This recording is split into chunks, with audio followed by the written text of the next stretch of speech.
विधानसभा चुनाव को मद्देनजर रखते हुए केंद्र की मोदी सरकार ने कुछ अलग तरह से रणनीतियां बनाना शुरू कर दिया है।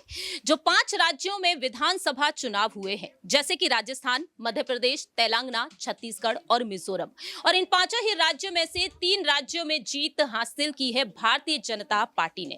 लेकिन अब यहां पर आत्ममंथन किया जा रहा है कि आखिरकार मुख्यमंत्री किसे बनाया जाए इन तीनों ही राज्यों में। तो बात करेंगे इस खास प्रोग्राम में आज छत्तीसगढ़ की सियासत के बारे में। नमस्कार, मैं प्रांशी राठौर और आप देख रहे हैं नेक्स्ट 9 न्यूज।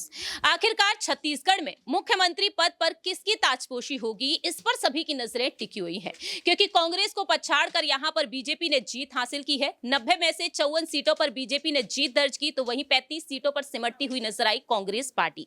ऐसे में देखा जाए तो यहां पर सीएम पद से इस्तीफा दे चुके हैं कांग्रेस के दिग्गज नेता भूपेश बघेल। लेकिन सवाल यहां पर यह है कि आखिरकार मुख्यमंत्री कौन होगा।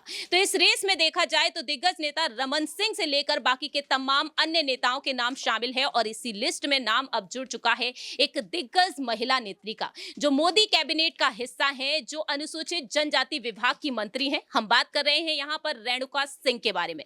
जी हां, रेणुका सिंह जो छत्तीसगढ़ में पहली बार एक महिला मुख्यमंत्री के तौर पर देखी जा रही है, और ऐसे में देखा जाए तो रेणुका सिंह को लेकर अब अटकलें लगातार तेज हैं। कहीं ना कहीं बीजेपी यहां पर एसटी कार्ड अब खेलती हुई नजर आ सकती है। आदिवासी समुदाय को आगे रखते हुए बीजेपी यहां पर अब एक कार्ड खेलती हुई नजर आ रही है, जहां एक तरफ जनजाति जनगणना को लेकर जिस तरह से कांग्रेस नेता राहुल गांधी ने बात कही, लेकिन अब बीजेपी ने यहां पर अपनी रणनीतियों में बदलाव ला दिए हैं। तो सबसे पहले इस खास रिपोर्ट के जरिए आपको बताते हैं कि आखिरकार रेणुका सिंह कौन है। सुनिए जरा।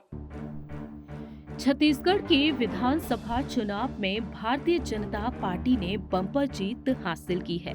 इस जीत के बाद बीजेपी में मुख्यमंत्री कौन होगा, इसको लेकर मंथन शुरू हो चुका है। जहां एक तरफ चर्चा का विषय बने हुए हैं पूर्व मुख्यमंत्री रमन सिंह, वहीं दूसरी ही तरफ केंद्रीय मंत्री रेणुका सिंह का नाम भी चर्चाओं में है। जानकारी के लिए आपको बता दें कि रेणुका सिंह को लेकर अटकलें तेज हो चुकी हैं कि कहीं ना कहीं पार्टी हाईकमान उन्हें मुख्यमंत्री इस बार बना सकते हैं। दरअसल आपको बता दें कि रेणुका सिंह ने भरतपुर सोनहट एसटी सीट पर जबरदस्त जीत हासिल की है। कांग्रेस के गुलाब कामरू को बड़े अंतर से हराया है। अगर वह सीएम बनने में कामयाब होती हैं, तो छत्तीसगढ़ को न सिर्फ अनुसूचित जनजाति का सीएम मिलेगा, बल्कि राज्य की कमान पहली बार किसी महिला के हाथ में हो सकती है। यानी कि छत्तीसगढ़ में पहली बार कोई महिला मुख्यमंत्री के तौर पर नजर आएंगी। मौजूदा समय में रेणुका सिंह नरेंद्र मोदी मंत्रिमंडल में अनुसूचित जनजाति विभाग की मंत्री हैं। इनके बारे में कहा जाता है कि जमीनी स्तर पर छत्तीसगढ़ के सरगुजा इलाके में एसटी समाज में गहरी पैठ है। इतना ही नहीं, महिलाओं में इनका काफी क्रेज देखने को मिलता है। सामान्य तौर पर ये सधे बयानों के लिए जानी जाती हैं। साल 2023 के विधानसभा चुनाव में चुनावी प्रचार के दौरान इन्होंने जिस तरह से बयान दिए, उन बयानों के चलते ये काफी ज्यादा सुर्खियों में आ गई। चुनावी प्रचार के दौरान रेणुका सिंह ने कहा कि अगर कोई उनके एक कार्यकर्ता की उंगली काटने की कोशिश करेगा, तो वह उसका एक हाथ काट कर दूसरे हाथ में देना जानती है। जाहिर सी बात है कि यहाँ पर देखा गया कि वह विपक्षी दलों पर निशाना साधती हुई देखी गई।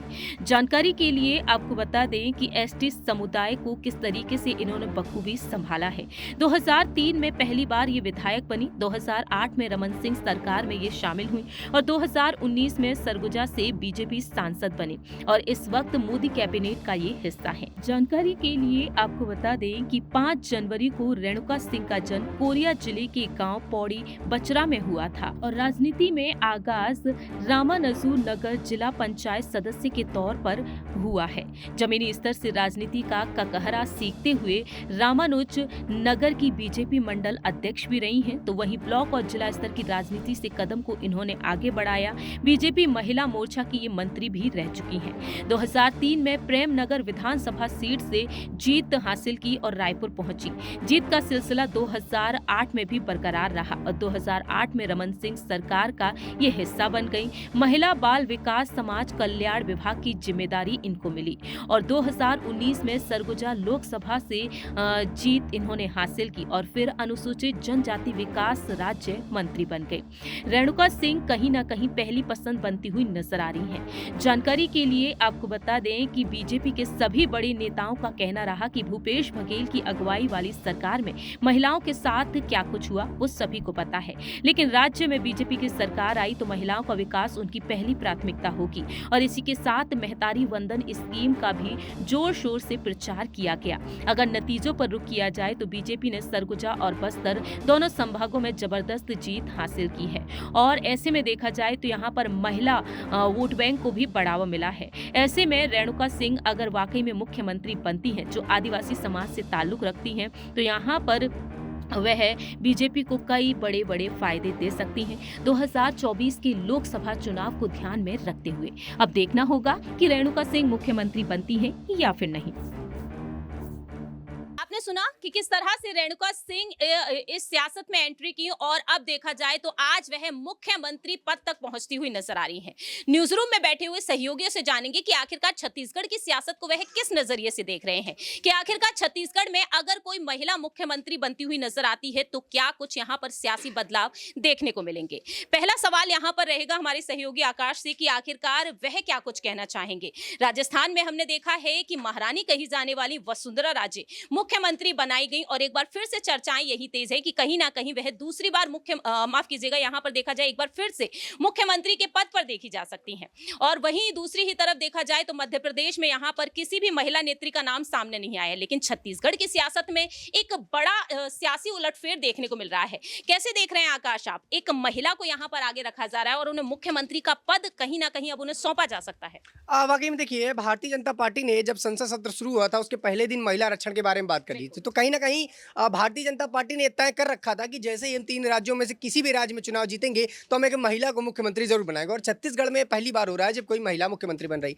तो कहीं ना कहीं भारतीय जनता पार्टी जिस प्रकार से महिलाओं के आरक्षण के बारे में बात कर रही थी वो करना शुरू भी कर दिया है, जहां पर कई दल आते हैं और सिर्फ इस बात को रखते हैं रखते हैं कि सिर्फ चालू किया जाएगा, लेकिन भारतीय जनता पार्टी यहाँ पर काम करना शुरू कर चुकी है। तो कहीं ना कहीं भारतीय जनता पार्टी की रणनीतियों को समझना थोड़ा सा मुश्किल है और जैसा कहा जाता है कि चाणक्य नीति के बारे में भारतीय जनता पार्टी जानी जाती है वो यहाँ पर होता हुआ नजर आ रहा है और इसी तरह की कारनामे देखने को मिल रहे हैं। आप देखिए कि जब भी भारतीय जनता पार्टी चुनाव लड़ती है तो कोई भी सीएम नहीं बताती, उसके बाद एक चेहरा निकल कर आता है और यही इस बार हुआ, चाहे छत्तीसगढ़ हो, राजस्थान हो, मध्य प्रदेश हो, यहाँ पर सीएम नहीं बताया गया और अब एक महिला का नाम निकल कर आ रहा है। लेकिन आकाश, इस बार यहाँ पर देखा गया है विधायकों से ज्यादा, पार्षदों से ज्यादा, कार्यकर्ताओं से ज्यादा यहाँ पर मेहरबानी जो हमने देखी है मोदी कैबिनेट के मंत्रियों पर देखी है, सांसदों पर ज्यादा देखी है। देखिए वो बीजेपी का अपना खेमा और बीजेपी अपने दिमाग से खेलती है कि कब किसको ज़्यादा यहाँ पे वर्चस्व देना है, किसको ज़्यादा सहानुभूति देनी है। तो बीजेपी का थोड़ा सा अलग रहता है मुद्दा और बीजेपी हमेशा आगे का सोचती है कि कब आगे क्या होगा। कांग्रेस अभी का देखती है कि अभी हम 2-3 अपने विधायक बना ले, जीत जाए, और बीजेपी आगे का सोच के चलती है। इसीलिए बीजेपी को कहीं ना कहीं चाणक्य नीति के बारे में जाना जाता है।